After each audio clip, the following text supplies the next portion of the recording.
nous sommes ici pour inaugurer des merveilleuses expositions consacrées à Antoine de Saint-Exupéry, à son œuvre majeure, Le Petit Prince, le livre non religieux le plus traduit au monde aujourd'hui, avec plus de 550 traductions, dans cet écrin merveilleux qu'est l'Hospitalet, chez Gérard Bertrand, qui nous a invités à dévoiler toutes ces merveilles autour de Saint-Exupéry.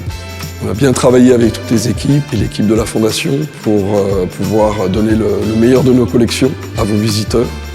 Et puis aussi la collaboration avec des artistes. Saint-Exupéry, c'est une de mes lectures, comme tout le monde d'enfance, comme beaucoup de monde, d'avoir entendu Le Petit Prince, etc. Mais adolescent, j'ai commencé vraiment à rentrer dans son œuvre. Assez rapidement, dans mes premières années d'artiste professionnel, j'ai eu envie sans commande de faire un premier buste, qui est d'ailleurs dans l'expo ici, où on le voit dans son avion, encore assez jeune, en train de regarder la Terre. Moi, j'habite à la campagne. Depuis que je suis enfant, j'ai vécu dans la nature toute mon enfance. Enfin, j'ai l'impression de faire partie de la nature. Et je ressens la même chose des gens qui sont ici. Je trouve qu'elles sont chez elles, les œuvres ici. Ça fait plaisir de voir aussi comme elles sont accueillies avec beaucoup de bienveillance. Pour moi, c'est une icône, c'est un héros.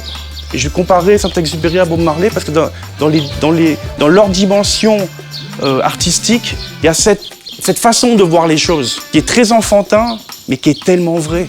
Me retrouver ici, ça a tout un sens pour moi. Je retrouve mes racines. Je suis très très touché de venir exposer ici. Au-delà d'un nom, d'un label, d'un vin, ou voilà, c'est vraiment cette connexion qu'il y a entre le ciel, la terre et les hommes. Et c'est quelque chose qui me touche énormément.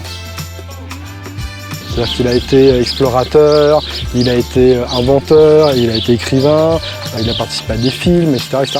Et il a vraiment cette espèce d'ampleur qu'ont les grands personnages historiques. D'avoir ces œuvres exposées comme ça dans un lieu si beau et au milieu de la nature, vraiment ça donne en fait une autre résonance à notre travail.